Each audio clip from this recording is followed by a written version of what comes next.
A substance, be it consciousness or matter, cannot lose its individuality.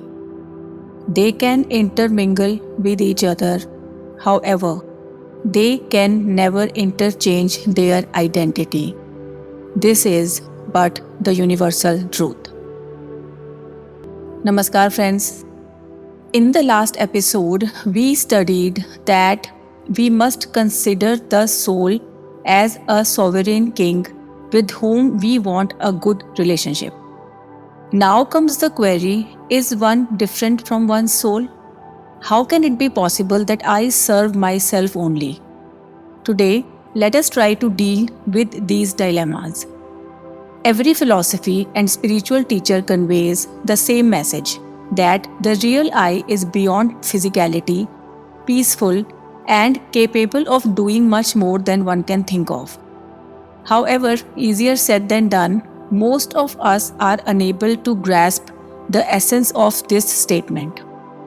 Through studying Samay Sar, we are trying to learn the technicalities to aim for that entity commonly known as the soul. Here, pause for a moment to ponder the term physicality, which indicates any object which can be grasped through the five senses and mind is physical. When we name the consciousness as the soul, we are giving a label to an abstract entity. We must remember that in reality, the soul cannot be given a name. It is but a subject of realization. Throwing light upon the knowledge of discrimination, which is the topic of today's episode as well, the teacher Acharya Kund says, karmic matter constitutes the physical self, which is observable through the senses. One who identifies his real self with his physicality lacks discriminative knowledge. Discriminatory knowledge is a knowledge that equips us to observe life's occurrences with a newer, more profound perspective. When we are able to discriminate between the permanent and the temporary, between right and wrong, between who we are and what we are not, or to be precise, between the soul and the matter, we become calmer and wiser. For example, no matter how efficiently we mix milk with water, we know milk will never become water and vice versa.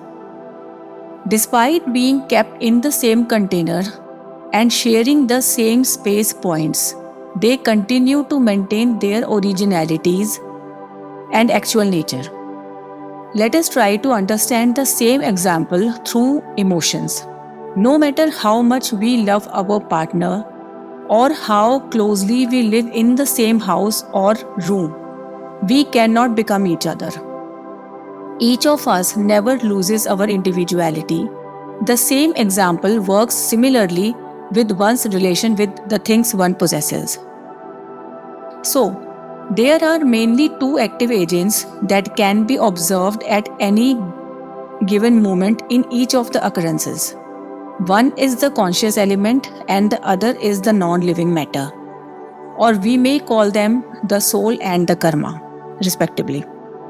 Now let us try to segregate these by applying the same to ourselves. We can easily observe that our body is materialistic in nature, as it can be accessed through the senses, and each of us has an essence within which is not the subject to be known by the senses. Hence, each of us is made up of two totally different entities. One is the consciousness and the other is the matter. The interesting thing to notice here is that the abstract consciousness needs physical matter to express itself. And this is what the teacher means when he indicates the person who considers his body, emotions, and other possessions as himself will eventually suffer due to this wrong belief.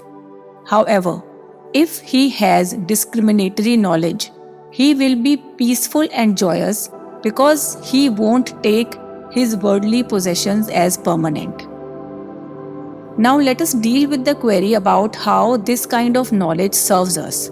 Why should one be aware of these two opposite entities? Practically, one cannot live his life with such beliefs. My friend, despite our best efforts, whenever adversity comes, even after we have not done anything wrong and when all doors seem closed, this knowledge shows us the right path because it tells whatever I am losing is actually not me. And no matter how much harm occurs to my worldly possessions, my real essence is always secured. Now it is time to clarify the same doubts again, which we have been clearing since the past few episodes. Here are the two things to remember and simultaneously ask ourselves, whatever we have studied today, did it make sense? And using our best rationale, can we prove it wrong? We can look around to observe and try finding our own solutions. Now, let us get ready for the meditation based on today's talk. Close your eyes and ponder.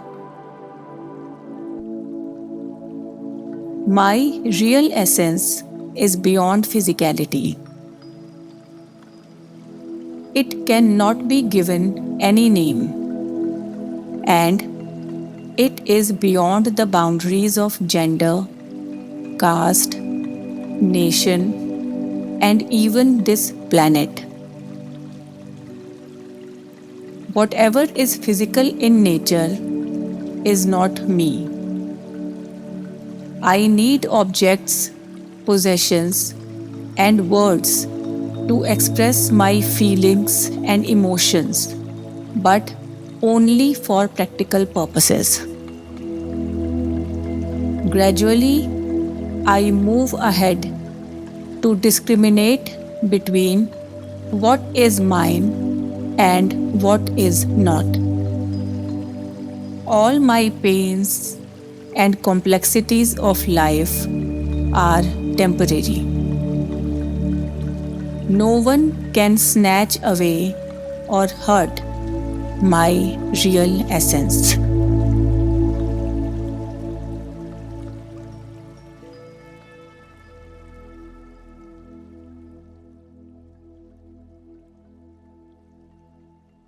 You may now open your eyes.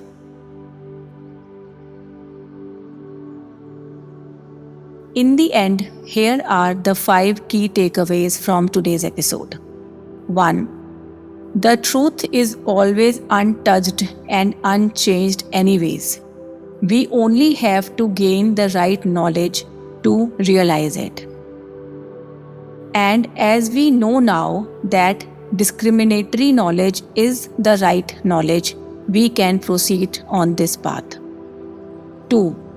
Our physical existence is our worldly reality. We need it to have a sense of ego to live life. However, we must not forget that it serves only practical purposes. 3. Just like water cannot become milk and milk cannot become water, our reality cannot become physical. Similarly, our physicality cannot become abstract. 4. Even in the worst of adversities, there is an essence in each of us that stays peaceful and unaffected. Through these studies, we learn to access that essence. And 5. Beyond the practical purposes lies the ultimate goal all of us should aim for. On this note, I take your leave, friends. Take care and goodbye. Namaskar.